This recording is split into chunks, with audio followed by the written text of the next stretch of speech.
झारखंड के राजनीतिक गलियारे से हैरान करने वाली खबर है। यहां पर नेता प्रतिपक्ष बाबूलाल मरांडी खुद को जान का खतरा बताया है।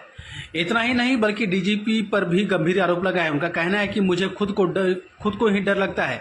आजकल घूमने में क्या पता कहां किससे हमला करवा देंगे और ऐसा होगा तो इसके लिए रिस्पॉन्सिबल कौन होगा। उन्होंने हेमंत सोरेन सरकार और डीजीपी अनुराग गुप्ता पर जोरदार हमला बोला।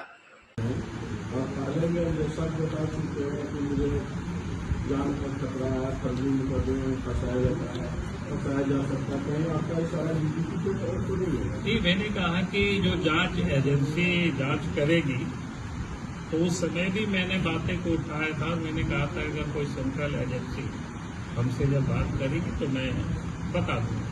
केंद्र में आपकी सरकार है, क्या आप अपने लिए अतिरिक्त सुरक्षा? नहीं, मैं उसकी मैं कोई जरूरत नहीं समझता हूँ। फिर मैं जानकारी की मैं तो यूं ही ऐसे ही मैं सदैव लड़ते रहा हूँ। इस वक्त मेरे पास कुछ भी सुरक्षा नहीं था, तब भी हम सरकार के गलत कामों का मैं विरोध करते रहा हूँ।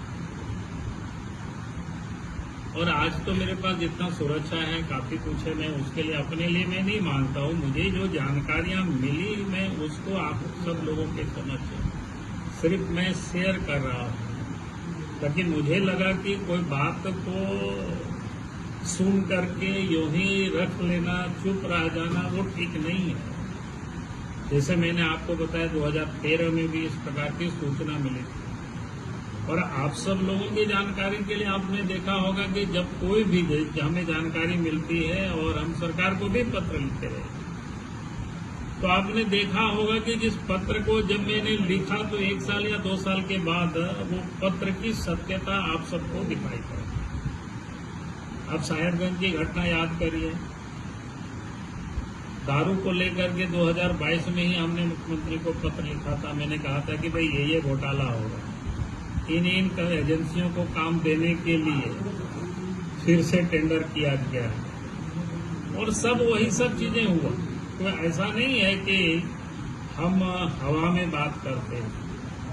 हमारे पास भी जो तथ्य है, जब कोई चीज जानकारी आती है तो उसको मैं अपने ढंग से फिल्टर करने की कोशिश करता हूँ। मेरे पास जितनी सूचना के तंत्र है उसको मैं उपयोग करता हूँ और तब मैं पता करता हूँ कि ये जो मेरे पास सूचना आई है वो सत्य है या सबसे करीब है या दूर है। और जब मुझे ये पता चला कि जो भी मेरे पास सूचना मिली इस प्रकार की, तो लगा कि ये बिल्कुल सत्य के करीब है और हमें जनता से इन सारी बातों को हमें शेयर करना चाहिए। गांधी जी, ये तो आप जनता को बता रहे हैं, लेकिन एक प्रतिपक्ष के नेता की जान को खतरा है, इसके परिवार को खतरा है, तो लगता है कि केंद्रीय एजेंसी को जांच करना चाहिए और इसके लिए आप मांग कर रहे हैं? नहीं, मैं जांच के लिए मैं मांग नहीं कर रहा हूँ। मैंने तो सिर्फ जानकारी दे रहा हूँ, क्योंकि मेरे पास सुरक्षा तो पर्याप्त है।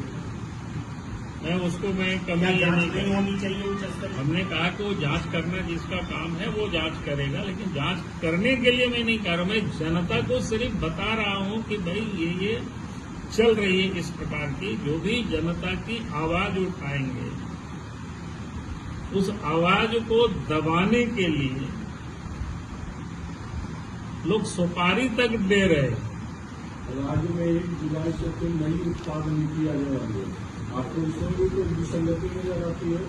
नहीं, अभी तो उस समय देखेंगे, अभी बहुत समय बाकी है। अभी तो जिस विषय पर यहाँ मैंने कह रहा हूँ इतना ही आज मैं विषय रख रहा हूँ। बाकी फिर आपको भ्रष्टाचार से ही जुड़ा मामला है तो नहीं, हम तो सब कुछ भ्रष्टाचार पर ही उठाते हैं। जो गलत होता है, जो गलत हो रहा है, जो पैसा खर्च हो रहा है वो केंद्र सरकार का भी पैसा है, तो केंद्र सरकार को क्या दिक्कत है जांच करने, क्योंकि पैसा तो उन्हीं का है। देखिए, कोई भी एजेंसी राज्य में जांच तभी करती है जब राज्य सरकार, जब राज्य का पैसा लगा हो सिर्फ तब। अब तो यहाँ केंद्र सरकार का में केंद्र सरकार का भी पैसा रहती है, लेकिन किसी भी एजेंसी को जांच के लिए तभी वो प्रवेश कर सकती है जब राज्य सरकार उसकी इजाजत। सीबीआई तभी प्रवेश कर सकेगी। ईडी तब करती है जब कोई केस किया हुआ उसमें रहता है, प्रेडिकेल्स ऑफेंस जब बनता है तब उस पर वो जांच करती है। नहीं तो वो जांच नहीं कर सकती, यूं ही नहीं घुस सकती। सीसीएल और अन्य विभाग की तरह इसमें भी तो हो सकता है, क्योंकि केंद्र नहीं, का अन्य विभाग में सीसीएल वगैरह में वो जांच कर सकते हैं, लेकिन ई सब में नहीं जांच कर सकते। तो राज्य सरकार के अधीन जो रहता है वहाँ नहीं तो जाता। क्या आप मांग करते हैं कि उच्च स्तरीय जांच होना चाहिए गंभीर अभी इस एजेंसी सब पे? तो एक बार मैंने मांग कर चुका, फिर मैं मांग करूंगा। आज मैं क्योंकि इतना ही बात मुझे करनी थी, इसलिए मैंने इतना ही खत्म करो